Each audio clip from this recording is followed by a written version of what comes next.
It all started back in 2013. Data wants to be free. Let's call bullshit on people who are bullshitting us as well, and that's how we're going to build the future of finance, all of us together, and that's how we're going to move forward. Sounds good to me. There's something magical about the Crypto Valley. You create money more than any kind of central banks doing. Blockchain will revolutionize trust on a global scale. You can feel the entrepreneurial spirit everywhere. This is Crypto Valley Visionaries podcast. Crypto Valley Visionaries. Welcome to Crypto Valley Visionaries podcast. This is your host Ivana here, and together with my co-host Ralph, in this podcast, we interview entrepreneurs and visionaries from the global blockchain scene. Together, we explore how blockchain technology is changing the world, and we discuss different stories from their entrepreneurial journey. Today, we get to sit down with Mona Elisa. Mona entered the trading floor in Goldman Sachs when she was 18.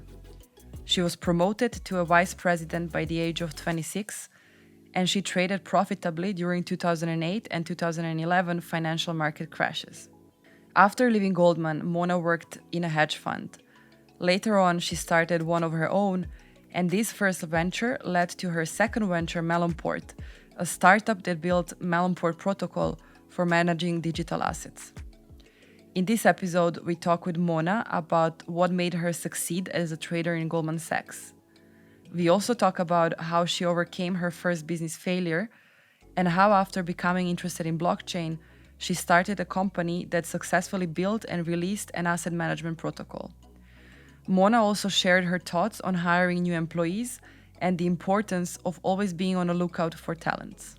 If you haven't done so yet, subscribe to our podcast and follow us on social media. Now, sit back, relax, and enjoy this episode. It was a great interview. Thanks very much. I think you really grilled down to what it takes to be an entrepreneur, what it's really like, and what the challenges, ups and downs are. And I hope that, I managed to get across some of my own personal experiences, and that some of those experiences will be helpful to your watchers. Welcome to Crypto Valley Visionaries podcast, Mona Elisa. It's great you're here. You're conceived of Melonport, the protocol for asset management, and setting out to revolutionize how asset managers work, and certainly how Ethereum is deployed, is used in this environment. So it's great that you're here. Thanks. It's great to be here. Thanks for having me. Thanks. Thanks for coming. So many people know that you joined Goldman Sachs straight out of school in a trading environment, and then at some point you discovered Bitcoin. So what made you choose an investment bank first, and then how did you find the light, as we would say, in this decentralized world? So thanks for the question. I think maybe to start off, I guess maybe. It's a compliment that you asked that. Maybe that means I'm younger than I actually, or I look younger than I actually am, because Bitcoin didn't exist back then when I went into investment banking.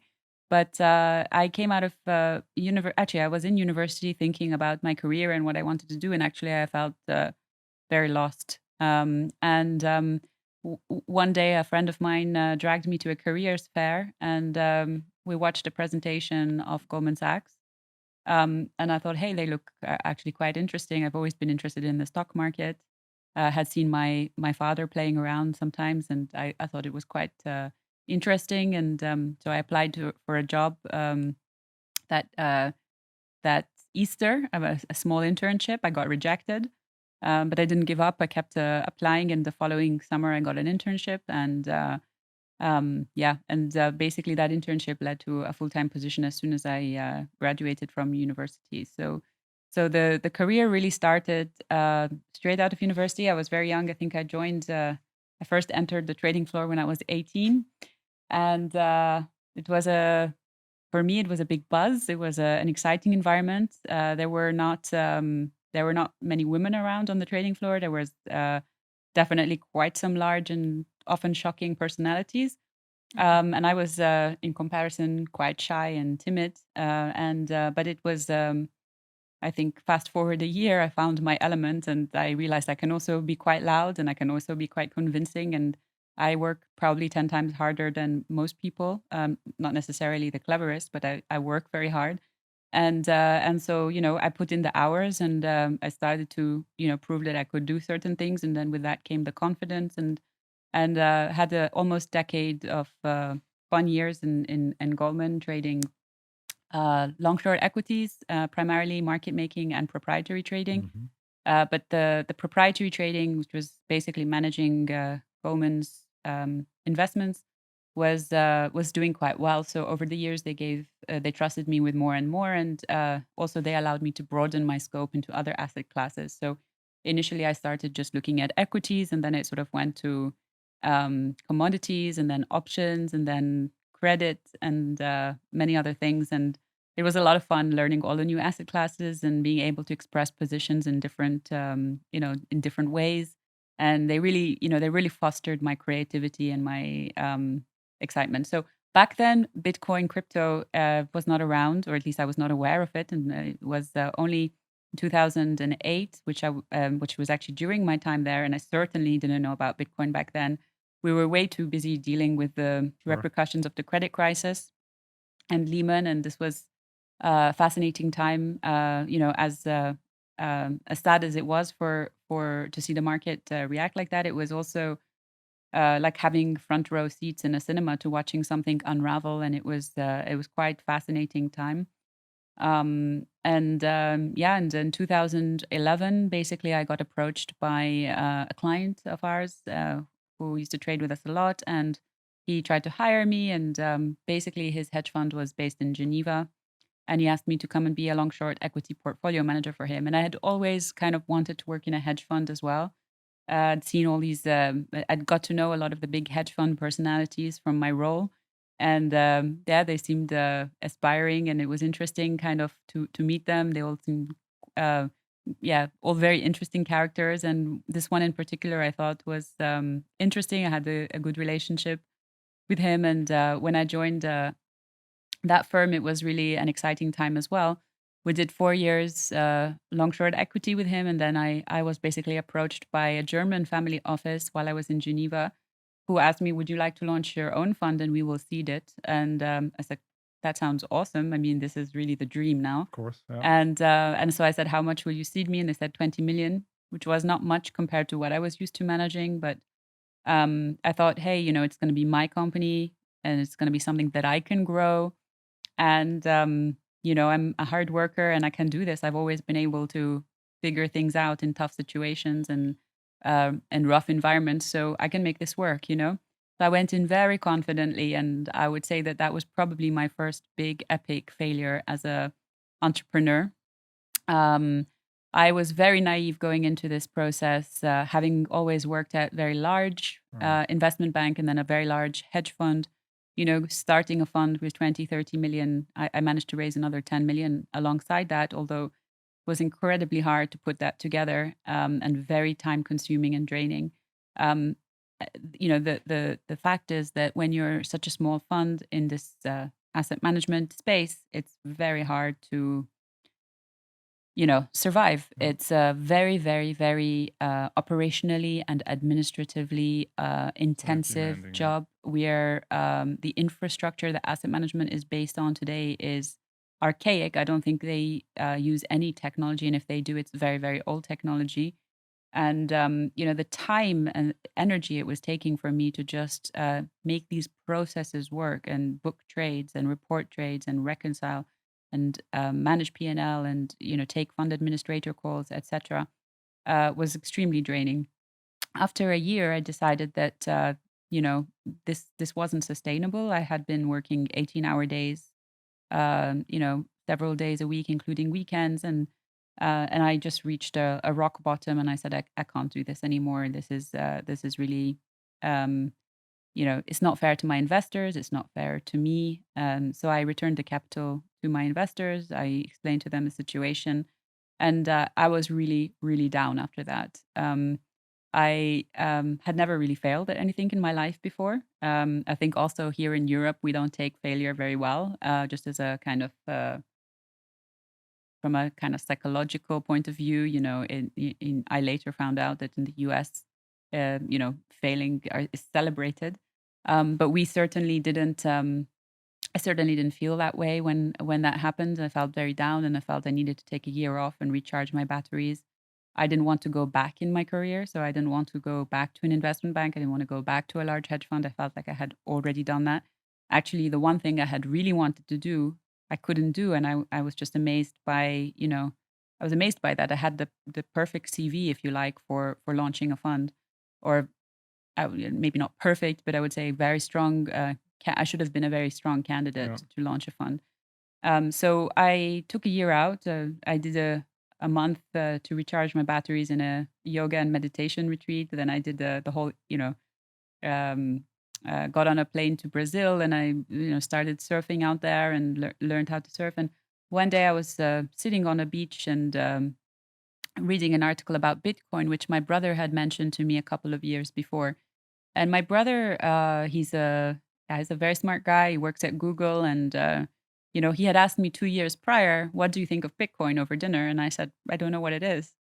And he's not a big fan of bankers, so he started ranting about, "You bankers, you think you're so smart, and you don't even know what Bitcoin is. You're pathetic," and all of these kind of things. And to be honest, I had been too busy to follow up on it, but it had always kind of sat at the back of my mind. So I read a couple of articles about it, and then it led me to I was completely fascinated. It blew my mind. I, of course, read the white paper. Then it led me to Ethereum. And then, basically the next few days were consumed with just reading on the subject. And then I discovered Crypto Valley, which is where we're sitting right now. And I thought, wow, what is the chance of that? The Crypto Valley is at my doorstep, because I lived in Zurich at the time. This is kind of where I launched my fund from. So I still had my apartment, and I looked at the beach, and I could, I was like, what's the point of being here if I'm on my phone, laptop all the time reading about crypto? And I said, okay, my 2 months into my year off, I took a plane back to Switzerland, and I just immersed myself here in the Right. valley. So very early days, and so that's basically long story on, but how I stumbled into crypto. That's great. Mona, and you have a very interesting story. The fact that you started in investment banks so early, and you mentioned that when you joined there, you had to kind of find your way around very quickly and to acquire new skills and to prove that you can actually do the job. So I wonder, what were the skills that you had to learn very early, and what skills a professional trader has to have to succeed, to be successful in career? So I would imagine that the answer to that question is probably, my answer to that question is probably a bit outdated, since I haven't been a trader now for a while. And being a good trader, what is being a good trader? I think it changes with the times as well. So when I first joined, one of the things that really set me aside, I think, from the other traders on the floor in general, were that I was kind of thoughtful, curiosity. I wasn't just interested in the trading, but I was really curious about the underlying asset behind it. And so I used to immerse myself into the research reports, which, to be honest with you, wasn't our job. But I used to say, I want to understand what it is that I'm trading. I used to really dig deep, ask questions. I used to go up to the research floor and find out, okay, so I'm making markets in mining stocks. Tell me about this mining stock. How many mines does it have? Where are they based? How many reserves do they have left? And then I used to go to the volatility desk, and I used to say to the derivatives traders, "Tell me, what's the vol like on this stock? What information can you give me that will be useful to trading cash equities from your volatility perspective?" And then I would go to the credit traders on the first floor and ask similar questions.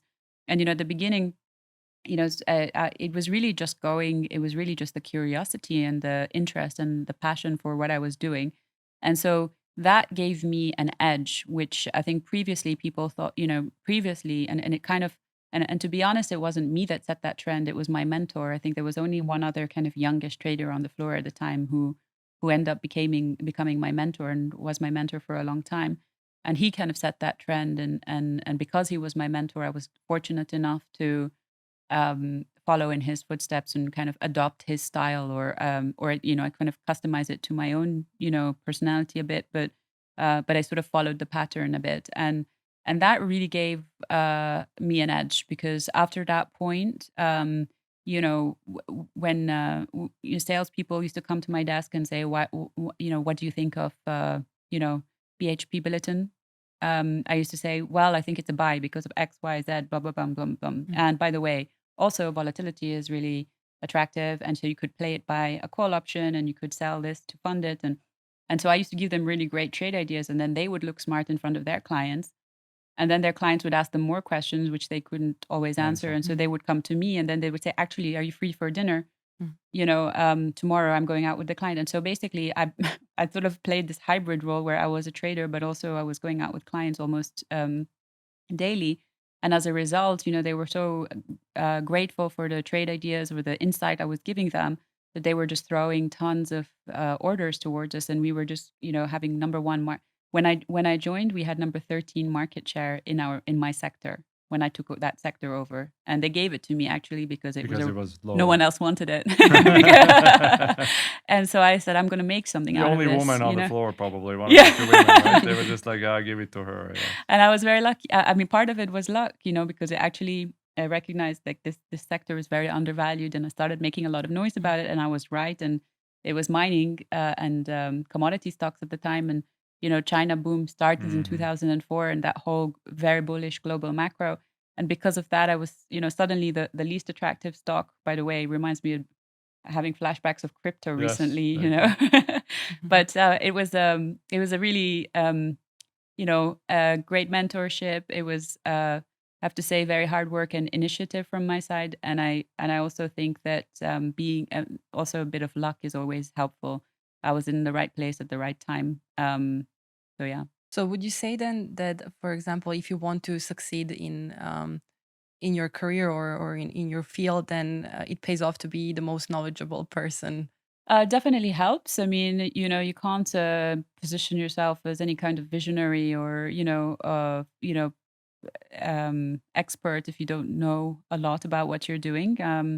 There's I think two styles to success. I believe there's the sales approach where you can sell your way through life, and it works for many people. It's not my style. I can't sell things that I don't understand. I'm a terrible salesperson when I don't understand what I'm selling. So for me, the approach is understand. And when I understand, take a view and then sell. And that I think that philosophy works for whether it was trading, whether it was working, being an entrepreneur and selling the vision or anything else. Like I just kind of feel that there's two approaches. You have to figure out which one you're comfortable with, and then and which one you're good at.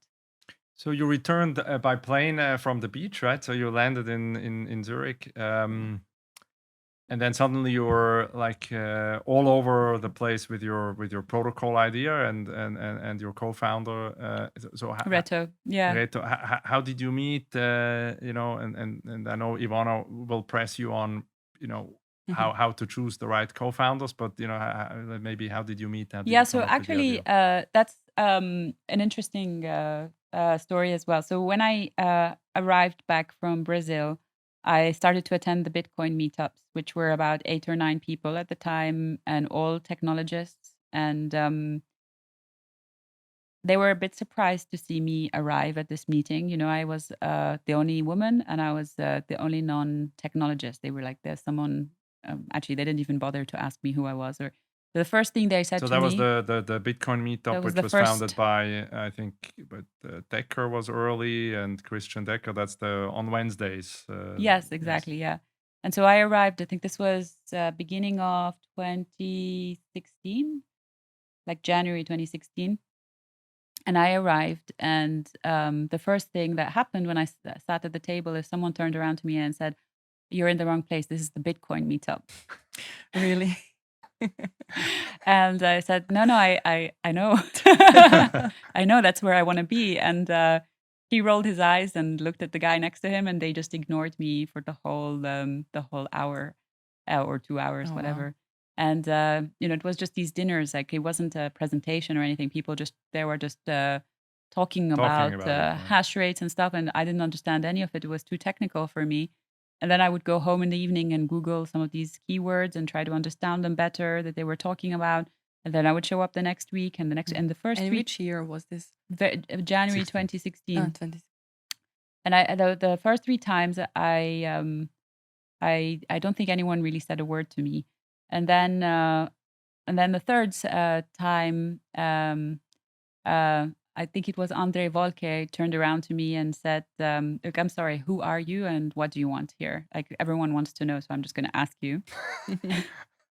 So I said to him, "Look, this is my background. This is what happened. This is how I discovered Bitcoin, and now I really just want to learn. But this discussion is a bit too technical for me. But I'm trying. So just ignore me. Just let me listen. I will do my own homework, and when I'm ready, I will participate. But for now, I'm just an observer." And he said, "Wow, that's pretty cool. We never had anyone from finance interested in Bitcoin." And he said, "Well, I have an idea." He said, "How about you?"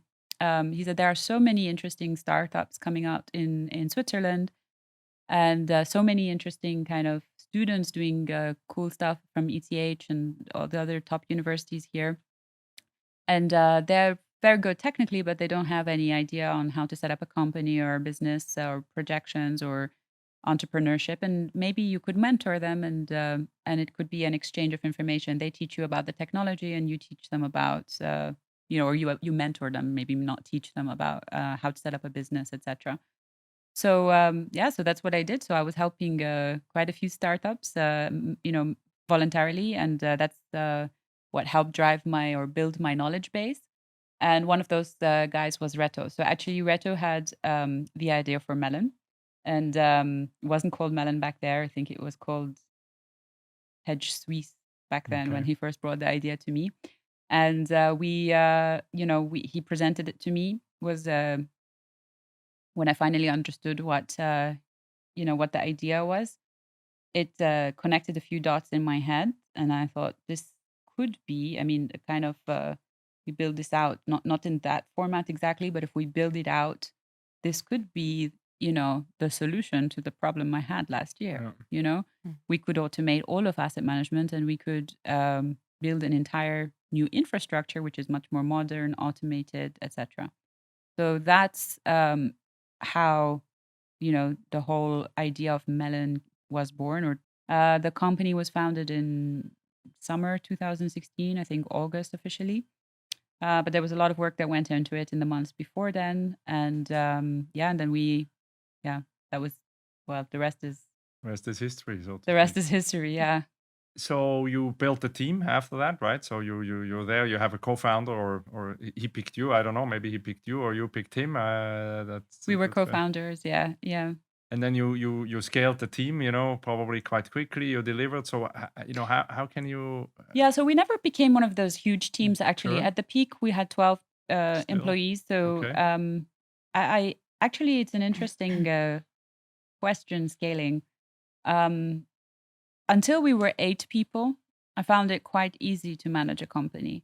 As soon as we started going above 8, it starts to become quite difficult to manage a startup. And so looking back on that now, there's probably a lot I could have done better in those early years. But I would say we never really scaled. We got to 12. It was a comfortable size for us. We were efficient. We were hardworking, etc.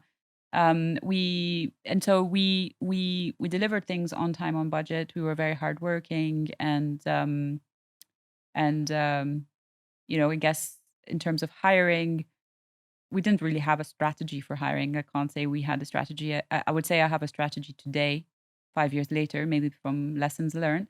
But I say back then, we just we were at conferences. We would talk to people. We would actively be looking at conferences. Some of those early crypto, DevCons, very dev heavy, conferences. We did use an agency once to find a couple of people, and that was good. And we also just found people reaching out to us unsolicited and just said, "Hey, we heard what you're working on. It's really cool. We think it's really cool, and we'd like to jump on board." And so that was nice too. So there was no real strategy. Today, I would say I have a bit more of a strategy.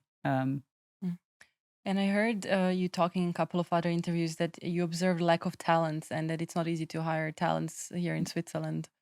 Yeah, so I would say I probably said that a few years ago. Yeah.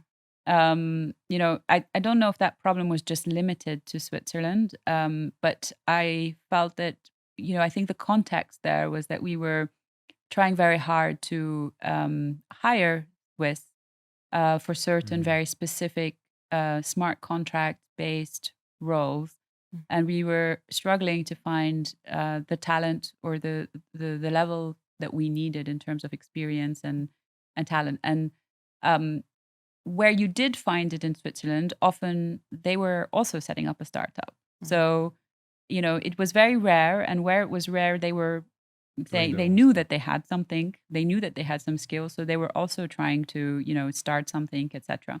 So we did look internationally, and so we had some Swiss people on our team, but we also hired internationally. I would say today that I would say today that's probably a very different story, because I mean, we're 5 years on. The learning materials are much more easily available to learn Solidity. It's been around for much longer. The documentation is better. Quite a few universities teach it. Back then, the only Solidity developers there were the people who were really obsessed and and fascinated and filtering through and attending meetups and going to these kind of DevCon presentations, etc. And what are the lessons about hiring? Because you mentioned that now you kind of have a criteria, or not criteria, but that now you kind of have a strategy how you're hiring people. Yeah, well, so I don't think you can ever have a strategy per se, but what I have now, and this is quite recent actually, is before I used to say, well, when we need to hire, we'll do an interview. We'll start interviewing for people and we'll put out a job advert. And now I'm thinking much bigger.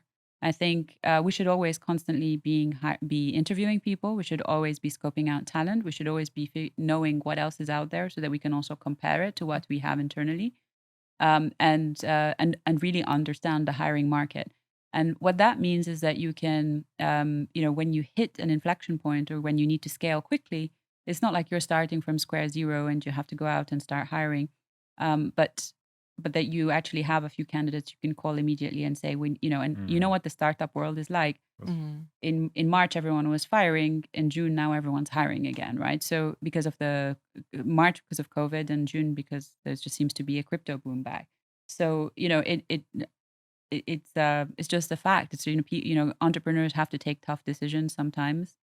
And they have to preserve capital where necessary. And then they sometimes have to scale quickly. And so being more self-aware about that, and having been caught off guard a couple of times where we needed to hire and we just didn't have people up our sleeve, or has my strategy, I guess, is now to be constantly interviewing people.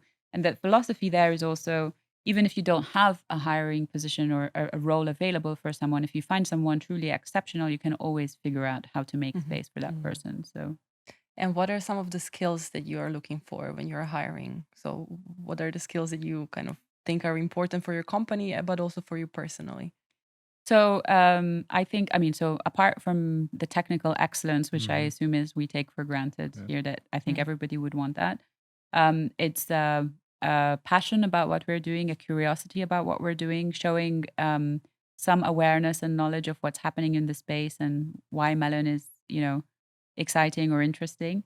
I look for teamwork. I look for strong communication. I think we went down the route of having people, very strong developers maybe, but can't communicate, and definitely not going down that route again. But also, people who are driven, motivated, want to succeed, and will do whatever it takes. Startup mentality. Things that we're not looking for is any kind of precious attitude. Anyone who says, I come, but I don't write tests, or I don't do admin, we're not interested in. Like, this is startup world. Everyone from me to the every single person on the team does things they don't like to do. Full stop. From the CEO, founder to the assistant. So I think we just have to accept that startup world is not corporate world. To your question before, what are the differences? At Goldman, I had an assistant, I had an intern getting me coffees 3 times a day. I had whatever. In this world, I'm doing everything I can, unless, and depending on the environment. In a startup, you're doing everything yourself. So. And how does it feel to do everything by yourself? Because I also come from corporate background, so I know exactly what you're talking about. And if you work in a bank, you have teams for everything. And here, as you mentioned, in a startup, you have to do everything by yourself. And then often you have to do certain tasks that you maybe don't really like to do. And then how do you keep yourself motivated? And what's your mindset? Yeah, so it's just a part of the job. Like for me, it's the motivation is really the vision. That that's what gets me up every day. The fact that this technology, if we succeed, we can empower the long tail of managers. The me's and the mini me's that dream of setting up their fund but can't break away from the corporate world because it's because the alternative is so much more tough. We want to make it much easier for someone to take a risk and say, "Hey, I'm good," and succeed. So we want to unlock all of that talent we're sure is there and empower them. And so for me, I mean, when I think about 2015 and how much I suffered in terms of energy drain, in terms of mental state, in terms of exhaustion, um, not because I'm not a strong person or not because I'm not a healthy person. I do my sports, my yoga, everything, but really just because, the system, the infrastructure is not set up to handle small to medium sized managers. And I'm I was trying so hard to make this succeed that ended up basically burning myself out.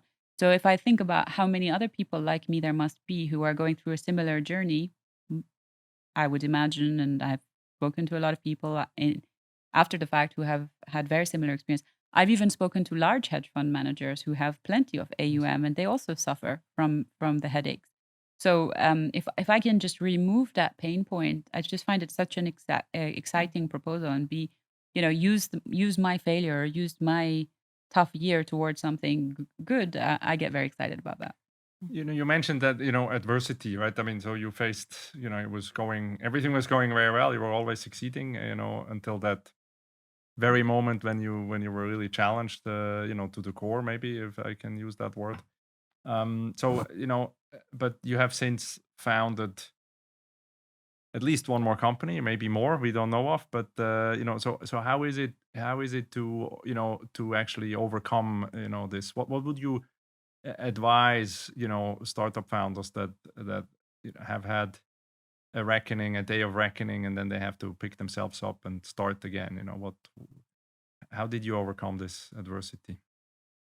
I think so. I think first of all, I'm not in any way advocating giving up early or giving up quickly. I think that it's always stamina is one of the best qualities an entrepreneur can have. But I think that at some point, not everyone is lucky. And in that case, I wasn't lucky that time. So maybe I had the hard work and I had the the hardworking personality. I did my research, and there was no luck, right? Which maybe had also helped fuel me in the past. There was also a very very heavy infrastructure, which made it almost impossible. And so sometimes things don't work out, and just being okay with that and accepting it. Sometimes when you're an entrepreneur, you can be bringing a product to market too early. For last year, when I was trying to raise money for my new company, everyone tells us you're too early, you're too early. Don't you worry, you're too early. Don't you worry, you're too early. I heard this so many times, and now DeFi is exploding. Okay, maybe we were too early then, but guess what? If you didn't invest back then, now you're investing at 30 times the valuation. So the I guess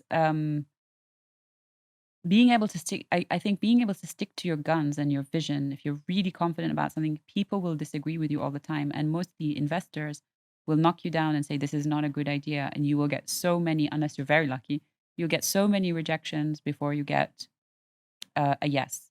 And by the way, I'd just like to put it on the record because it sounds like my path into Goldman was very easy. Yeah.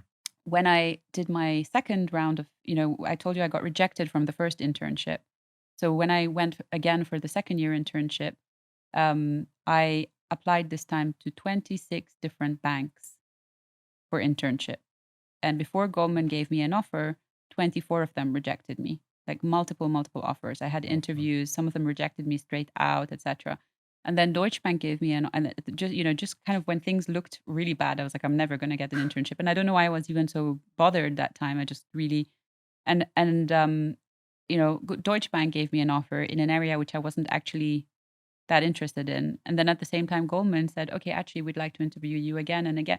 So it's, banks which were much less well known than Goldman rejected me before Goldman saw something there. And so, there's definitely a lesson in all my kind of achievements or failures. Like one of the consistent themes is I don't give up easily, right? So that's one thing.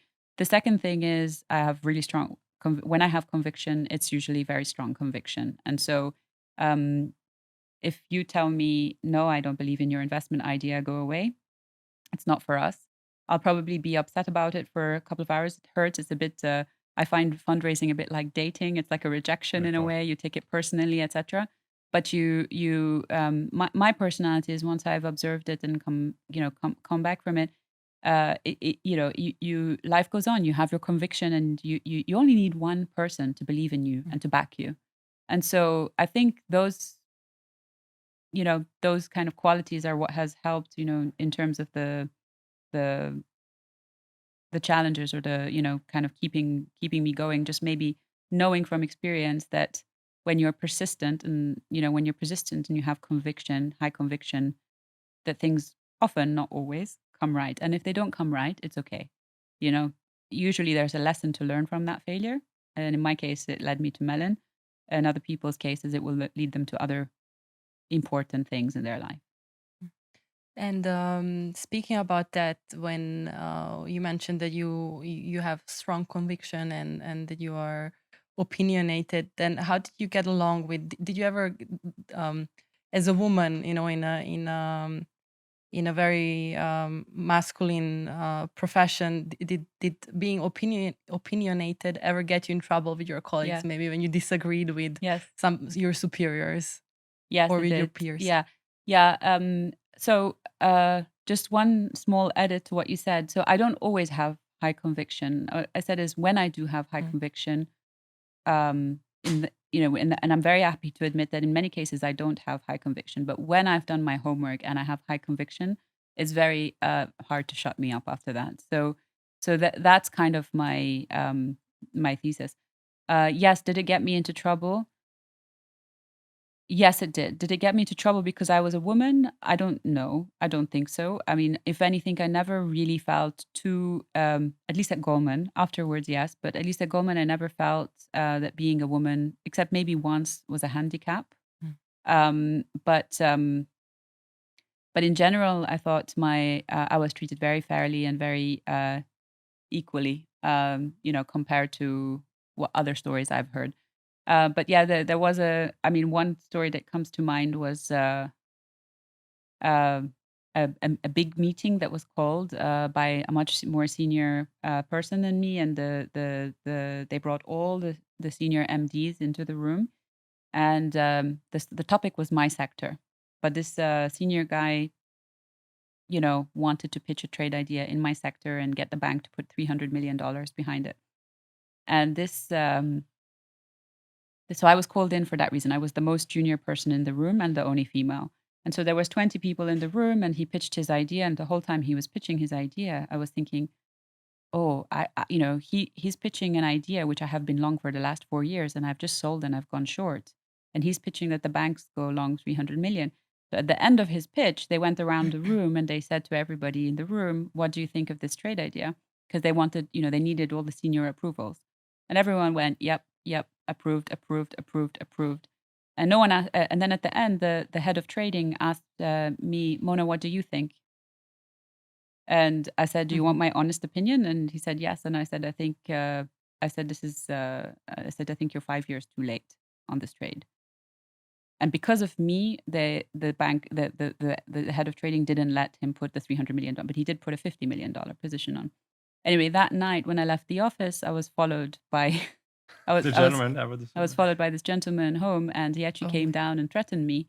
And I don't think this was because I was a woman necessarily. I just think he was a very aggressive personality. And I said to him, look, you're much more senior than me. You've done a lot more research than me on this trade idea. I'm entitled to speak my opinion, and if you have counter arguments to what I said, you should be able to stick up for your trade idea. It's not because one junior person in a room of 50 says no to your trade idea that, your trade idea shouldn't be allowed to be. If it was solid enough, you should have been able to rebut my arguments, right? So sorry that you spent the last 2 years researching this, but sometimes it's good to, to be challenged. Then it's important to base your or to always say facts, and then I think facts win over. True. In this Yeah. kind of I situation. so you can never know for sure how an investment is going to be. I'm not trying to say that I can predict the future. I don't think anyone can predict the future, but I think that you can do your homework and you can hedge against things you should know, right? So my feeling is that, like, if you take all there are certain things that are within your control, and it's your duty as a investor or as a trader to know what those things are and to be comfortable with those things, like the fundamentals, the positioning around the stock, or the whatever. And if you're caught out on one of those things because you didn't know it and you were pitching this idea, then that's your problem. You should be able to defend your case. Then there are things outside of your, if Corona hits and the market falls 40%, that's nobody's fault. Nobody could have seen that coming, right? Or maybe some people could have predicted it in November, but you know what I mean? It's not, this is more of an overall macro risk that you couldn't have. But at the micro level, you should know your stuff. So that's kind of my, there's always things that are out of your hand, but you should minimize the errors in the stuff where you can control it. So picking up on the future, so at some point in the conception and the thinking about Melon, you needed to develop melonomics, which Yes. is a really cool word, by the way. Meaning, how can you use a token to interact in this environment, and what and anticipate a lot of aspects. So while we may not want to talk about the technical details, you had to conceive of something that very few people had any idea, or if anyone still has an idea, by the way, today, how these economic systems will work. It's not quite clear how it will develop. So how did it feel, doing that? At the time and still today. I mean, you're still in DeFi, right? Yeah, I loved the tokenomics work, actually. I really, really enjoyed working. It was really challenging stuff because I felt tokenomics was still very new back then. But it was a lot of fun. I mean, the concept is actually quite simple. It's basically the idea that we borrow the idea that Ethereum has, which is gas for the network. And the way they calculate it is number of computational units times the gas price of Ethereum. And so that's how much you as a consumer pay when and gas prices fluctuate. And we have the same concept in Melon. The only difference is that here, when we collect the gas, we also, the system burns it. And so this creates a token sink. And so when you have a direct removal of supply, which is linked to usage, you then have a very interesting idea, which is that you can directly link the value of your token to the usage of the network. And I think that's what makes Melon very unique as a token. If we manage to win the game of asset management infrastructure, and we are now 5 years from now hosting multiple billions of dollars on the network, MLN token will be worth a lot. And so because it's worth a lot, that means the pool of available capital, because on the other side of the tokenomics, Melonomics, is there's a fixed amount of inflation that's created, or a fixed amount of maximum inflation that can be created every year. And that's used to incentivize maintainers and developers of the network. Yeah. And so for as a reward. Exactly. Reward, yeah. And so for the network to have integrity, high security, high quality work, etc., it should have some value. Otherwise, people won't be incentivized to build on it. And so as the nice thing is, like, it's kind of a circular effect.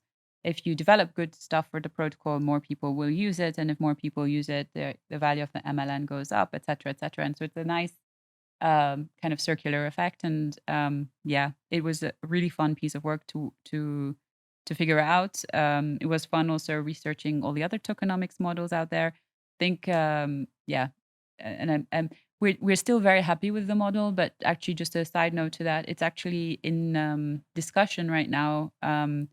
It's being discussed whether enhancements can be made. So actually, as you know, we decentralized the Sure, protocol a year and a half So there's ago. proposals, for the audience. Yeah, Yeah, people can propose changes to the exactly. protocol. So very recently, there was a very exciting proposal made by three young gentlemen, Tom Shaughnessy from Delphi Digital, which is a very strong crypto research house in the US, and also Ceteris Paribus and Chris Manessis from Moonchain Capital. And they came together and they worked on a proposal to further enhance Melonomics. And the idea is basically linking instead of a fee to one-off setup costs to actually linking it to the assets under management of the network. So even further value accrual. And it's actually more complex than that, but it's a nice to see the community starting to participate in some of these ideas and leveraging the wisdom of the crowd, etc. And that's been quite exciting lately. So the protocol continues to develop, right? There's better interfaces now. You're working, you and the community are working on the interfaces to interact with the protocol a little bit more easily. Yes. I've basically two questions, on this space. So one is, you have delivered, a usable system to the world, and which was set out by the project. And I wondered, how do you see, at the same time, the institutional world, the legacy institutional world is now coming around saying, yes, digital assets are here to stay. We recognize the advantages of some of these, instruments and also maybe the infrastructure they don't understand yet, but they kind of like understand the asset class and just based on that. But so you're developing something and you're giving something useful. At the same time, you have this legacy environment that is just slowly catching on. What is the most exciting development, in the legacy world towards what you have set out to do that you see? In other words, where's the institutional adoption? Oh, I think we're actually starting to see signs of institutions approaching us asking, DeFi is hot. How can we launch a DeFi product to launching your thing, your protocol? We think there's a lot of demand. We've got people asking us around this, and we've got people asking us how to do it.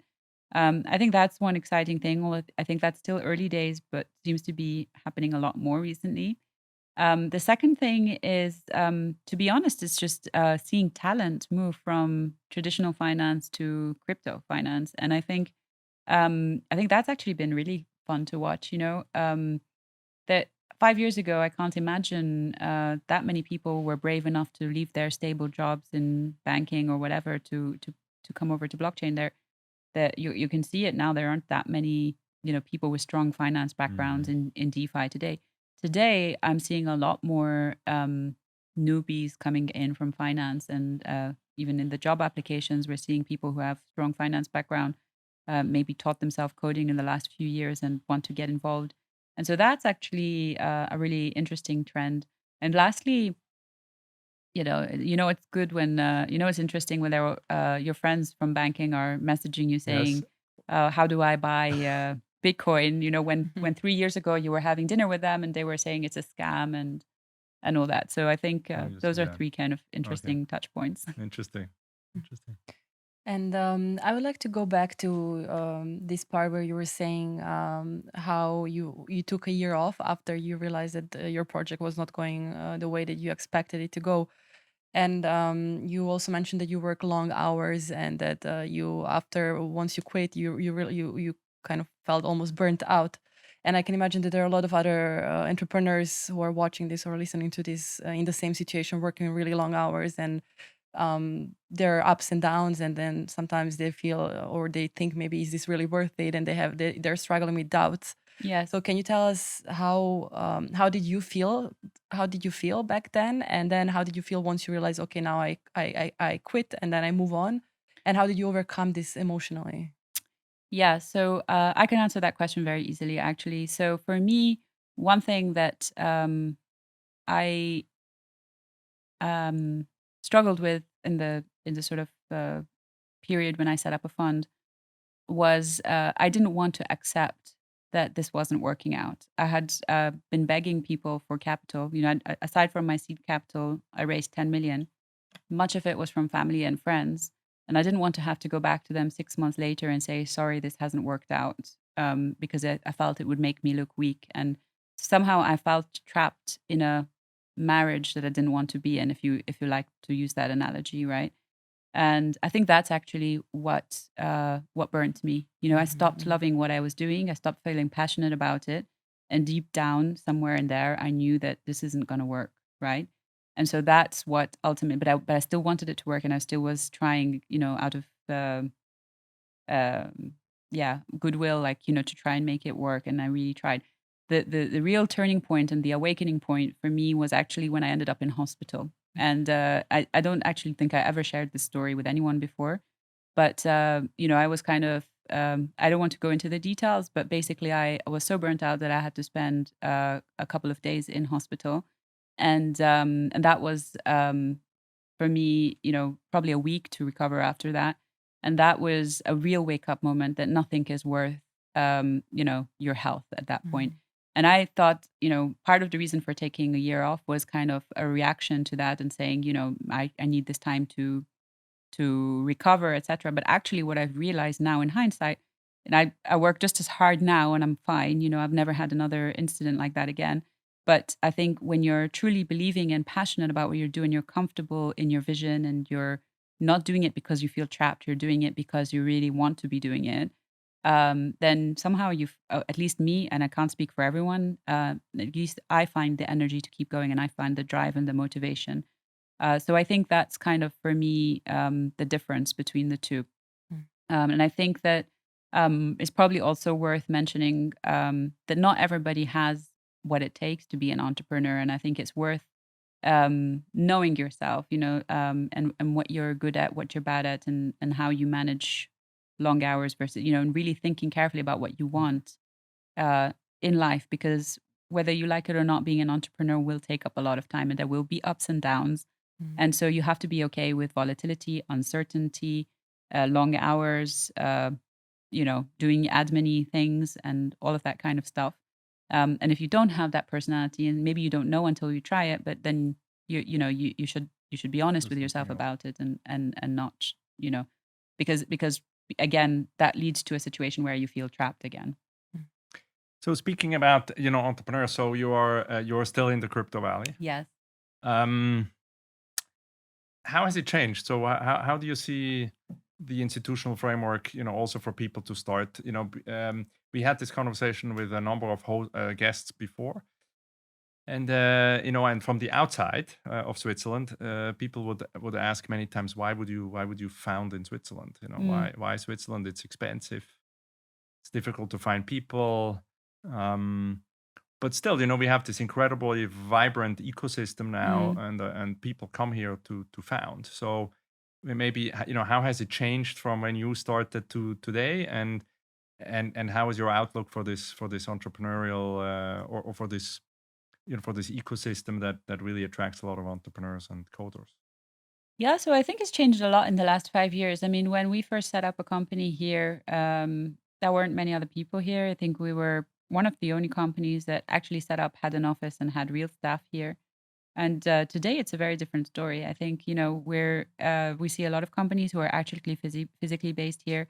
So going back to your first question, the reason I set up here, it was actually not too much thought went into it, to be honest. I was already living in Switzerland. My co-founder was living in Switzerland. And there were only really two hubs for blockchain, Singapore and Zug back then. So it was a very easy decision. We're not going to Singapore. We both live here. So what would be the point? But in terms of how the ecosystem has developed here, so yes, it's expensive, but that doesn't mean you can't hire people abroad as well who are less expensive. But it's definitely a consideration. But at the same time, you really have a very strong support network. The canton of Zug has been really, really helpful to us from day one.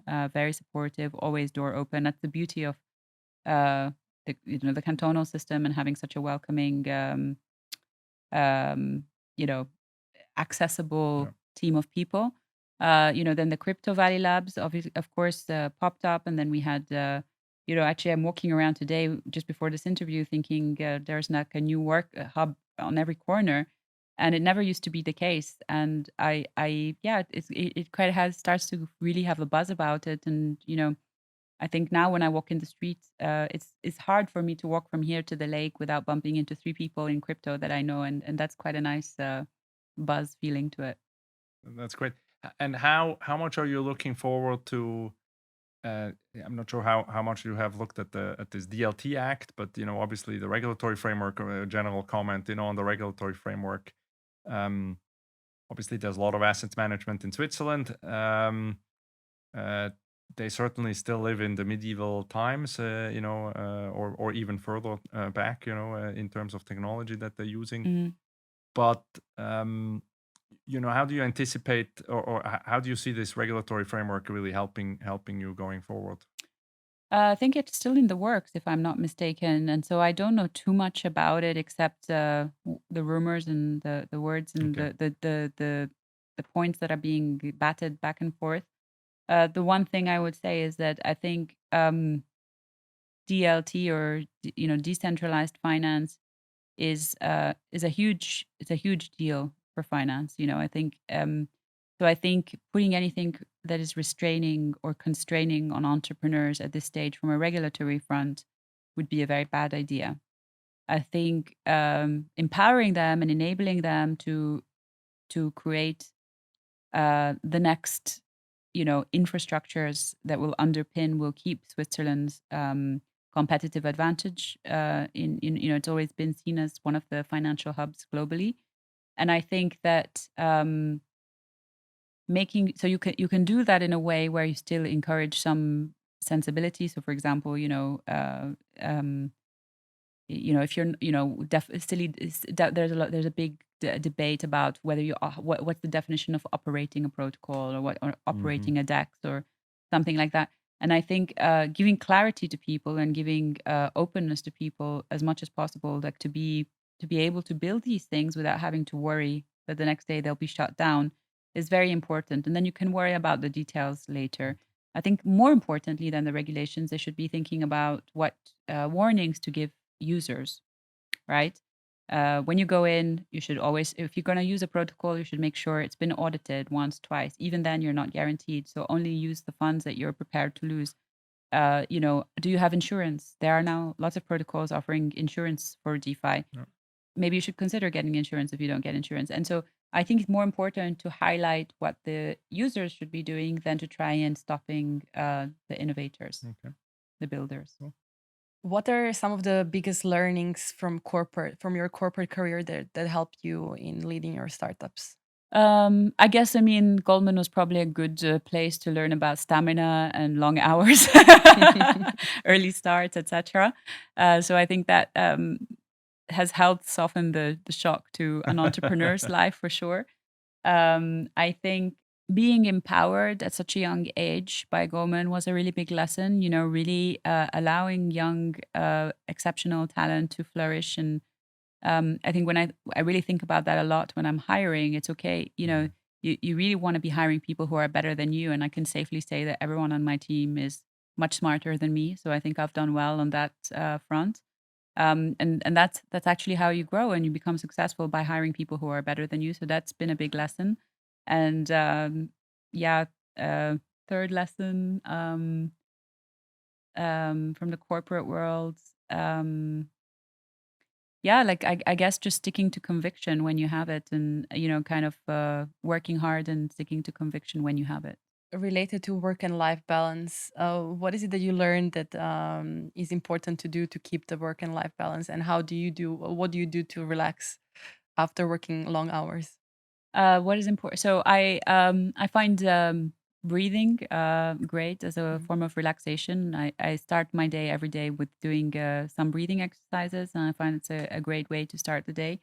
I find yoga very relaxing, so I try to do that once or twice a week. And and then in the evenings, for me, the relaxation is kind of. I have to be honest. I do work a lot of evenings, so I'm not sure there's always that much relaxation. Really depends on the period.